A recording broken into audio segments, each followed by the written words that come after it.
See, when you're a true pro... When that car's right, you're going to be very happy with it, trust me. When I took that out, much to my horror, I saw there's a load of white gunk in it, which is a bit like, you know, the mayonnaise you find in engine blocks when there's water in the block. Well, everybody, I'm not going to lie, it's been a totally disastrous couple of days so far.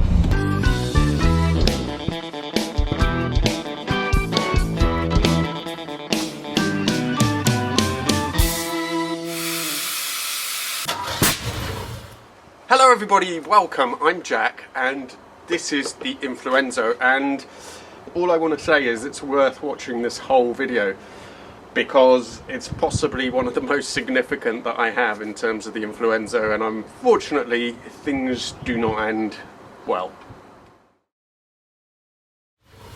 I've got the carbs out of the Influenzo. I haven't bothered videoing all that because I think it's just boring seeing someone tinkering over an engine bay. But they are here. They're spread all over the garage on top of that bench here and here. I've taken them mostly apart. There's still some bits to go. I've been dipping them in this cleaning solution. And we're going to be speaking to Ian Tyrrell in a moment because I have some questions for him. He's going to be doing final setup on the Influenzo once these are rebuilt. Hi Ian, really good to talk to you. Pleasure, no problem. Here is the beast in essence. I've had a bit of an adventure with it. I guess my first question is, I've had a look and they come with the standard jets, which are 50 idles and 130 mains. Is it worth me looking at some different jetting options, or should we just stick with these? You're doing this is quite timely because things, they are a-changing with petrol. You know, we live in the age of E5, and we've had a couple of Dinos in recently, very similar, of course, but just 2 cylinders less. And we found that we've actually had to rejet the carbs just to get them back to running normally again. You mentioned the 50 idle jets. With more than one car we've had to put them up to 55 just to stop sort of fluffiness and flat spots low down and things like that. I mean, that car would have been running on 5-star fuel when it was new, which was 100 octane leaded, thank you very much. Wow. And obviously things are different now. I would suggest, as I say, I think you ought to put just as a matter of course, put the idle jets up to 55s. And with regards to the mains, should we just stick with 130s, or should I go up? I would say so, yeah. There's 2 other things I would mention to you, actually. Yep. One is the floats. I'm assuming the floats are the original soldered 2-piece brass ones, are they? Correct. Yeah. Okay. Unfortunately, I think with the best will in the world, you can consign those back to the shelf again. Yeah. What I would suggest you do is buy 4 new floats, again, from Webcon, and they're made of a material called Spansil. The brass floats, what happens is ethanol in the petrol eats away at the solder that holds the 2 brass floats halves together.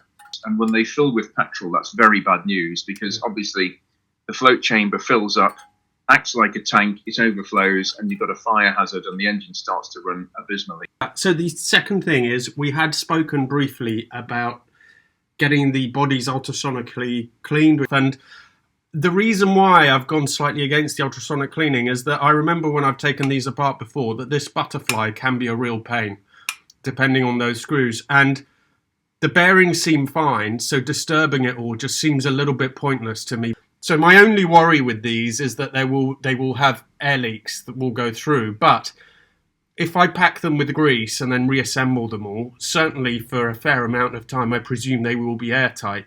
Do you think that's sufficient, or should I order the new style bearings, take everything apart and do it that way? Because they're so beautifully engineered with those bearings in them, as opposed to just relying on a bronze bush for the throttle spindle, they don't wear tremendously. So I would be inclined to leave them be. The chances of you getting an air leak through the throttle spindle are very, very small.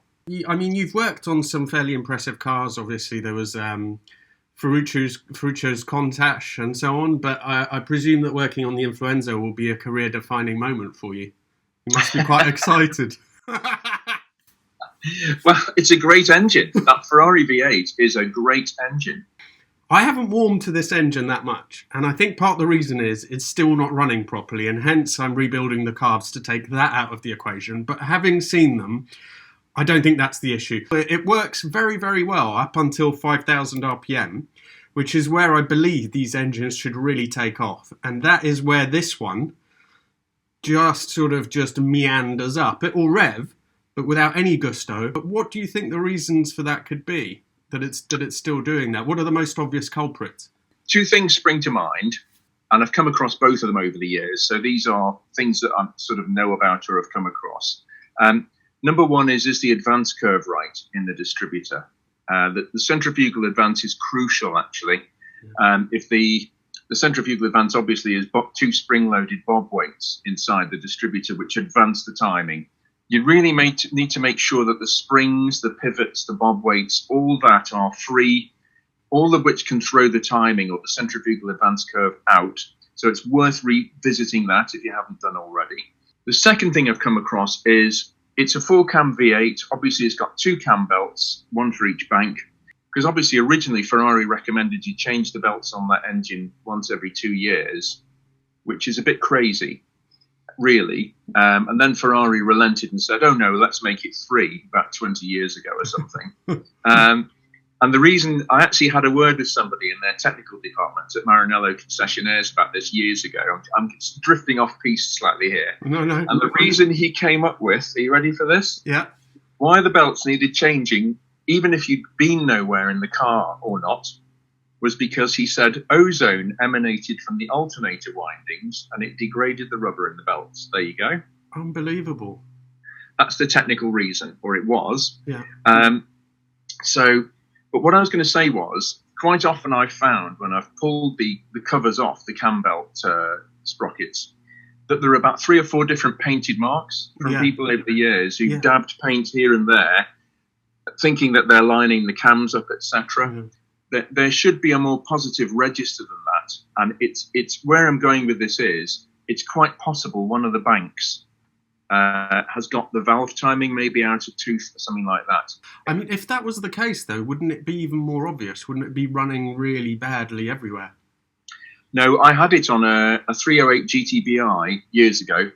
Same engine, essentially, different cam profiles and different valve timing, but similar to yours. And it just had no poke at the top end at all. It would idle smoothly. It would pull cleanly at low revs to medium revs.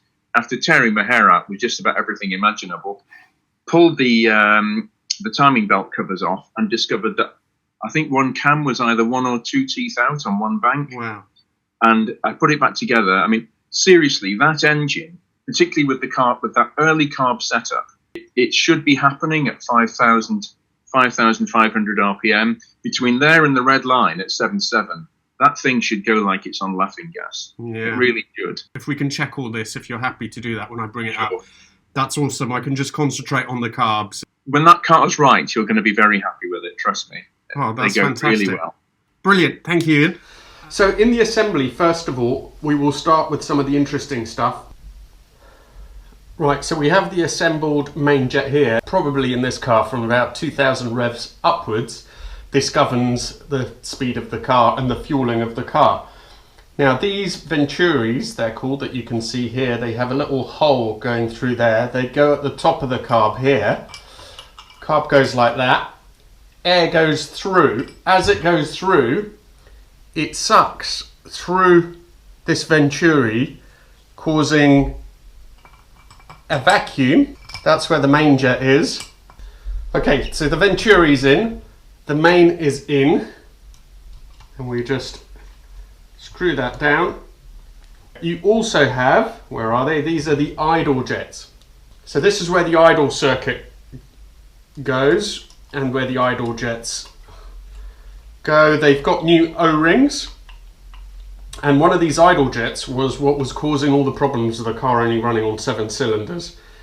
So all of these have been cleaned, dipped overnight, and then blown through with carb cleaner as well. So it should all be pretty much as good as new. This is another jet.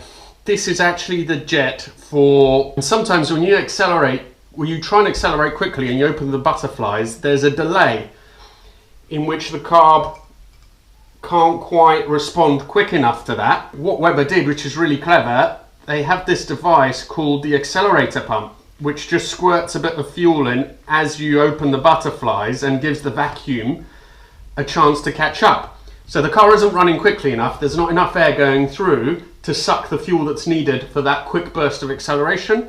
That is the accelerator jet. And the way it works, this is essentially a little rubber diaphragm. Again, this is a new part that comes with a rebuild kit.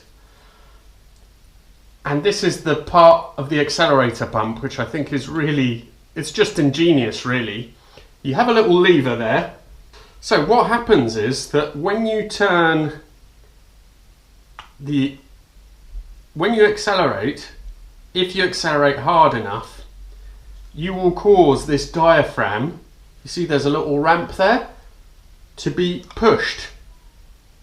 When that is pushed up, anyway, when it's pushed up, that diaphragm compresses and pushes a load of fuel that gets squirted into those alleys. I can hopefully show you a little picture of that, and video of that from when they were doing it before. But that's the other ingenious thing.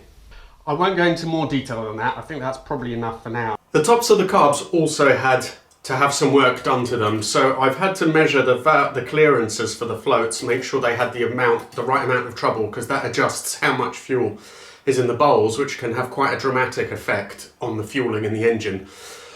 I've also replaced these little needle valves, which switch the fuel on and off depending on the height of the float, and clean them up and done some other bits. With these pipes I haven't bothered doing anything, just replaced the gaskets on there, but essentially it all fits in like this, and I'm not going to bother screwing it all in together at the moment, because to go in the car it's easier to put them in without the tops than to put in the tops afterwards. But essentially they are pretty much ready to go. The valves for the idle speed, or the idle speed screws rather, they have been cleaned, the seats have been cleaned and they are there. The choke mechanism is in place, and the air bleed screws, which you use to adjust and balance the two different circuits within the carbs at idle, those are in as well. They've all been cleaned. So we're practically ready to go. I thought I would renew some of the pipes because they look a bit tired, and I had a really nasty shock. When I took them out, I found all this white sludge inside pipe that connects up the two banks of the engine. So I thought, well, I'd better renew the rubber unions on that, because they look quite perished. Yeah, aluminium pipe just joins the heads, and it goes down to a little canister and stuff, so I think it's a little sort of vent. When I took that out, much to my horror, I saw there's a load of white gunk in it, which is a bit like, the mayonnaise you find in engine blocks when there's water in the block. And also, when I took the pipe off, some water actually came out of it, and so I'm sort of slightly panicking. Is this a definite sign something's off, or do they connect? Oh, great. It's rushed, for the latter part of its life. Yeah. And quite possibly it's just built up vapours and things in there. Clean it out, Yeah. put it back on, and I think you'll be all right. And keep an eye on it. Oh, that's a real relief, Ian. Thank you so much. Great. All right. Have a good Christmas. You too. Okay. Thanks, Ian. All right. See ya. Cheers. Bye. Bye. I swear that has shortened my life by a year. That was just. I was convinced when there was like that sort of mayonnaise in that breather that I was like, that's the end of the engine. But once again, it's confounded my expectations, and they do that. And there was condensation in it, as you can see as well. So I think that's all that's happened. Maybe that canister is also blocked, so I'm going to give it a clean. But whew. Right, so the carbs were rebuilt, I've fitted them, I've replaced the fuel lines, all the various other bits, and now it's time to see if it will start.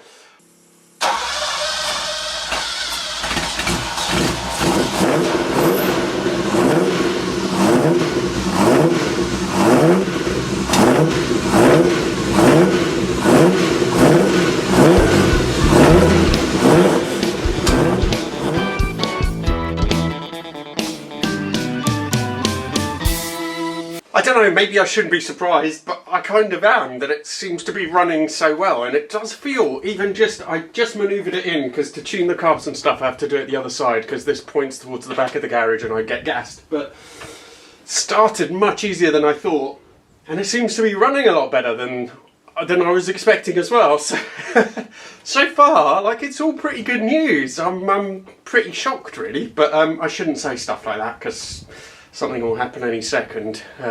But so far it's looking good.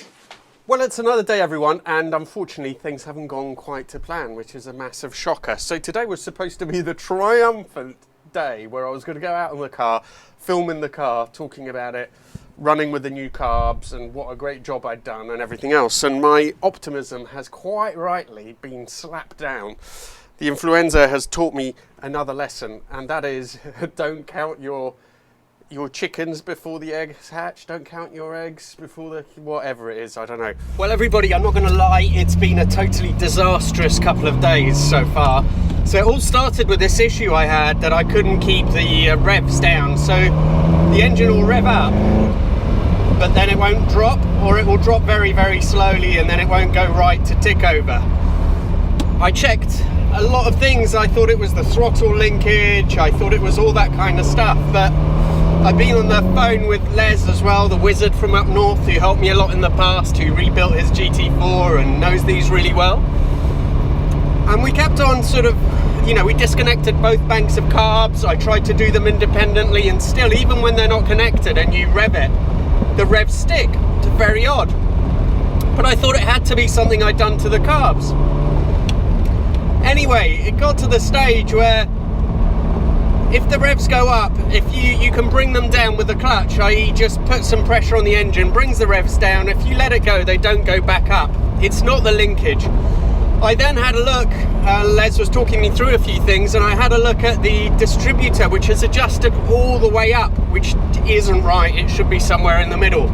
So the timing, although it's right, is completely wrong, if you know what I mean. What that all points to is that one bank is probably out of tooth on the belts, and it's mistimed, and that's why the timing has been moved so much from the distributor to get it to idle properly. But even worse than that is I took off that pipe, that breather pipe between the engine, the two halves of the engine, and much to my horror, there was way too much condensation and water in there. It's all now pointing to water getting into the oil. Doesn't look like it's a head gasket, because essentially the head gasket, if it was a head gasket, I'd be getting trouble with the car running, there'd be smoke. There's none of that, and there weren't any hydrocarbons in the water tank. But I think there is a coolant or water getting into the engine, and then it's not a lot.